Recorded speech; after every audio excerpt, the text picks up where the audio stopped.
RJD supremo Lalu Prasad Yadav के बड़े बेटे और बिहार के पूर्व मंत्री तेज प्रताप यादव इन दिनों लगातार सुर्खियों में बने हुए हैं। कभी मुख्यमंत्री नीतीश कुमार और एनडीए नेताओं पर हमलावर रहने वाले तेज प्रताप अब अपने ही दल और खासकर छोटे भाई तेजस्वी यादव को लगातार निशाने पर ले रहे हैं। बीते कुछ हफ्तों से उनके बयान और गतिविधियां ये इशारा करती हैं कि वो संगठन के अंदर खुद को अलग पहचान दिलाने की कोशिश कर रहे हैं और इस काम में वो सफल होते भी दिख रहे हैं। आपको बता दें कि मनेर में आयोजित रोड शो के दौरान तेज प्रताप ने एक बार फिर तल्ख बयान दिया। इस बार उनके निशाने पर राजद के वरिष्ठ विधायक भाई वीरेंद्र रहे।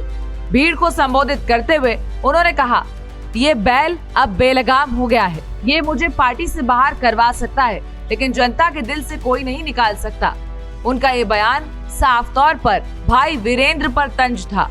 तेज प्रताप ने यह आरोप भी लगाया कि उन्हें राजद से बाहर निकालने के लिए सबसे बड़ी भूमिका भाई वीरेंद्र की रही है। राजनीति के जानकारों का ये मानना है कि इस बयान को केवल एक विधायक पर हमला मानना सही नहीं होगा। दरअसल वक्तव्य राजद संगठन और खासकर तेजस्वी यादव के नेतृत्व से उनकी बढ़ती दूरी का भी संकेत है। तेज प्रताप ने हाल ही में अपने छोटे भाई तेजस्वी यादव की वोटर अधिकार यात्रा पर भी सवाल उठाए थे।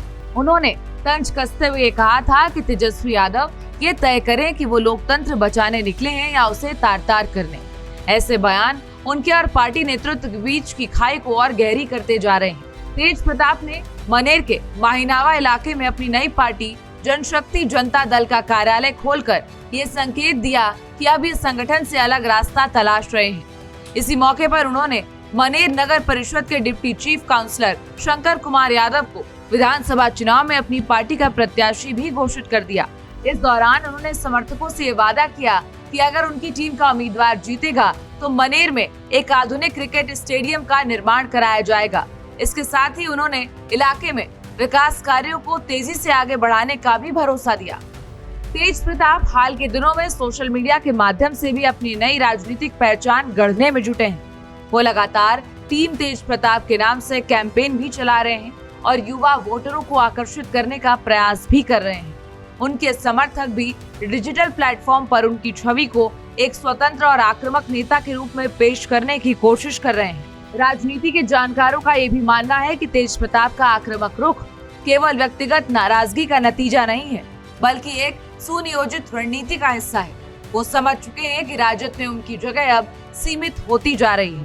ऐसे में वो आगामी विधानसभा चुनाव को ध्यान में रखकर खुद की राजनीतिक जमीन तैयार करने में जुट गए हैं। तेज प्रताप की राजनीति का ढंग हमेशा से अलग रहा है। कभी भगवान श्री कृष्ण की भूमिका निभाकर चर्चाओं में रहे, तो कभी अपनी बेबाक और विवादित टिप्पणियों से सुर्खियां बटोरी। इस बार भी उनका अंदाज वैसा ही है। तेजस्वी और पार्टी नेतृत्व पर सीधे हमले और खुद को जनता का असली हितैषी साबित करने की कोशिश। तेज प्रताप यादव की मौजूदा गतिविधियां ये बताती हैं कि वो अब राजद और तेजस्वी यादव की छत्र छाया से बाहर निकलकर अपनी अलग राजनीतिक पहचान बनाना चाहते हैं। चाहे मनेर में नया कार्यालय खोलना हो, प्रत्याशी घोषित करना हो या तेजस्वी और वरिष्ठ नेताओं पर निशाना साधना, हर कदम इसी दिशा में बढ़ रहा है। आने वाले विधानसभा चुनाव में ये देखना दिलचस्प होगा कि तेज प्रताप अपनी अलग सियासी ताकत दिखाने में कितने सफल होते हैं और क्या उनका ये प्रयोग जनता को लुभा पाएगा या नहीं, ये तो चुनाव के नतीजों के बाद ही पता चलेगा। आपकी इस पर क्या राय है, हमें कमेंट बॉक्स में जरूर बताएं। देखते रहिए भारत एक्सप्रेस।